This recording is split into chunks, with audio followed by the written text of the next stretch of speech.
I'm going to be talking about a camera, and it's all about photography. So photography has so many parts.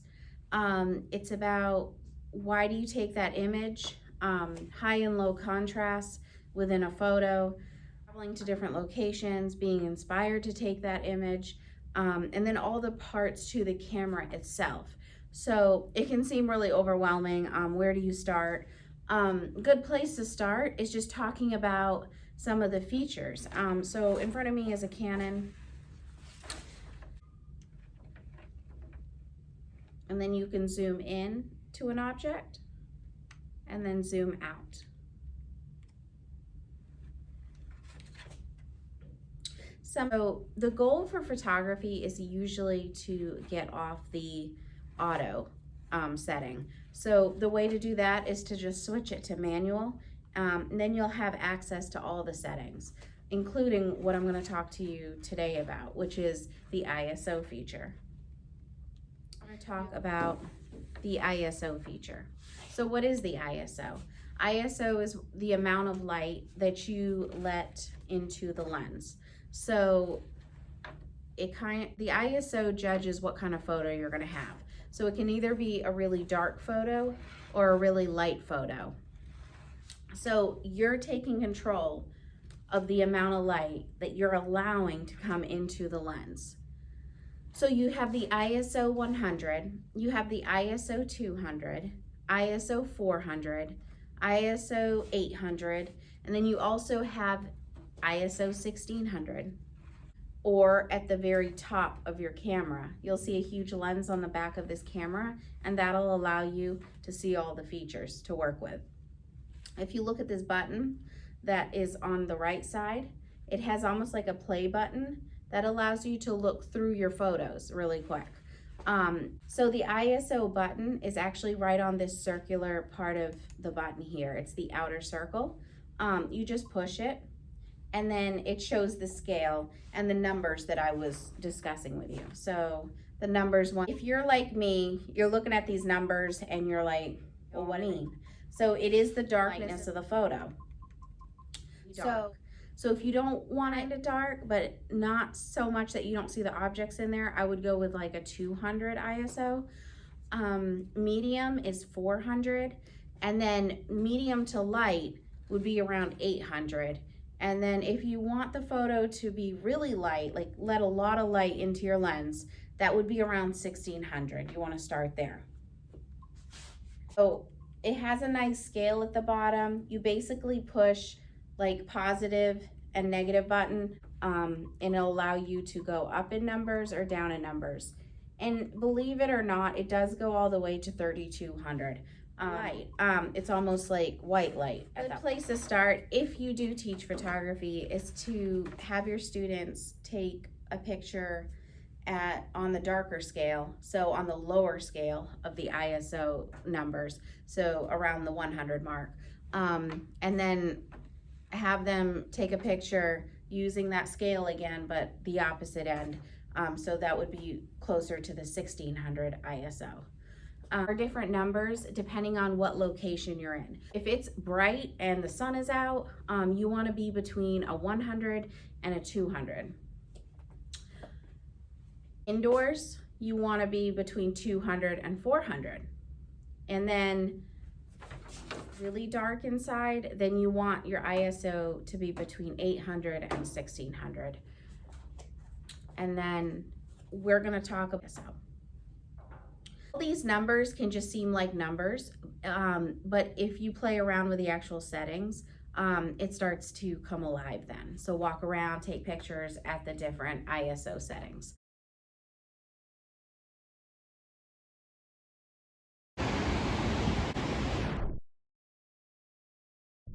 Hey guys, so welcome back. Let's start walking. I said that we would try to talk about more about the ISO feature, so come on with me. So we're in downtown Skowhegan. This is a great place to take pictures. You have the dam, and you have two banks to take pictures at.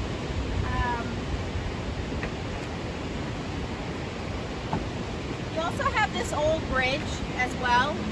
You can focus on the forms in the bridge and lights and shadows that you see in the bridge. If you look to the other side of the bridge, you can focus on the horizon line. So that always makes for great photography in the end. So today it's kind of gray out. So talking about ISO features, it's all about the amount of light you're letting into the lens. So for today, you're going to work with probably the higher level numbers. So around 800 to 1600 ISO is what you want to put your settings on.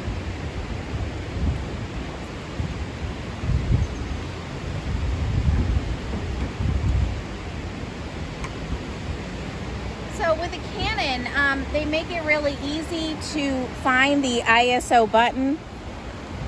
You just push it,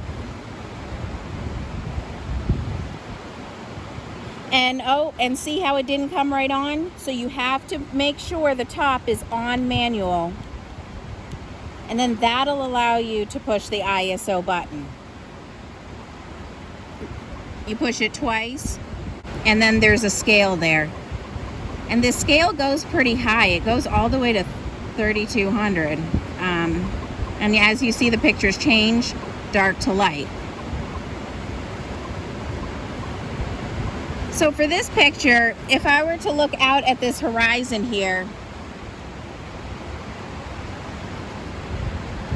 you want more light to come in. You almost want to force the light to come into the camera.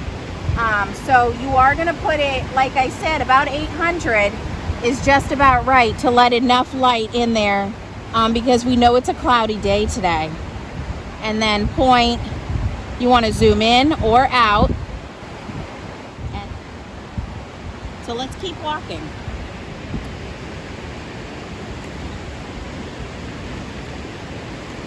So when you're taking photography, you want to zone in on pattern. You want to abstract whatever you're looking at. So even if it's a bridge, maybe not take a picture of the whole bridge. Just take a picture of a part of it, or it's broken up into the simple lines like this. This might catch a photographer's eye. Where you have the water in the background. And then I'm simply just looking at the lines here to take a picture. But you still see the river in the background.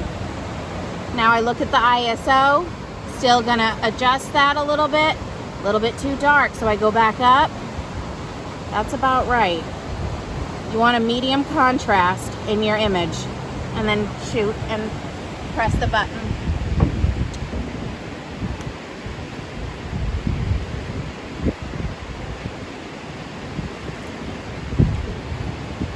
So ideally, you do want a sunny day, but you can't always count on the weather when it comes to photography. So the best times to take photos is really early in the morning, like 5 a.m. when that sun's about to come up. That's when it's great to take photos. The other great time is in the evening when the sun is setting. That's a great time to go out and take a bunch of photos as well. So we're in downtown Skowhegan. That is in central Maine. Skowhegan. So that's actually, this is the town I grew up in.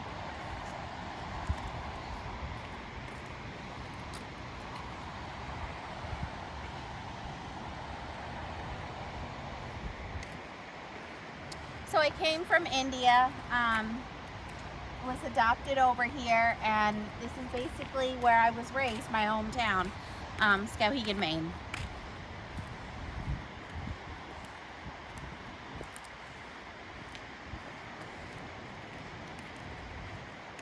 So the weather in Maine, we have 3 seasons. So spring, we have fall, we have winter. So for photography, there's 3 different seasons to take photos in. So it's kind of neat. You never know what the weather's going to be. It's cold in the morning, and then it can be warm in the afternoon. It can get up to 80 degrees, but then start off at 30 degrees in the morning. So this is Deb Trail. It follows the Kennebec River.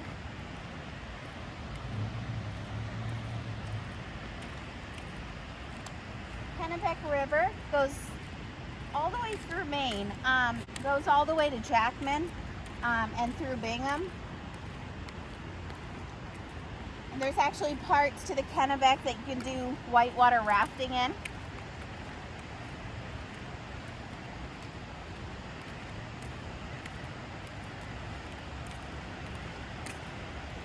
So for getting back to photography, we're kind of coming up to a ledge here.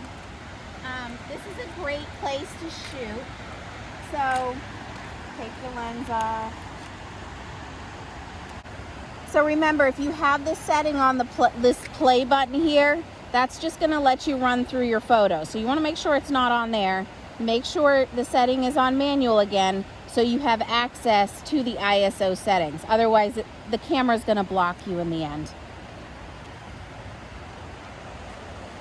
So you want to figure out what you want to zoom in on. Now, if I was looking at this bench down there, I would zoom in on the bench, but maybe not show the whole bench. So really work with composition, then change how you're standing. So I might go lower just to take a picture. And you can still tell it's a bench, but not show the entire bench in the frame of the photo, which is kind of nice. I'm also looking compositionally at the birch trees that are slightly leaned over as well. Now I took one, but then I need to look at the ISO settings again. So do I want the picture lighter or do I want it darker? So as you move down, as you see, we're losing light. So I want to move it back up. You figure out how light you want it. That's a little bit too light.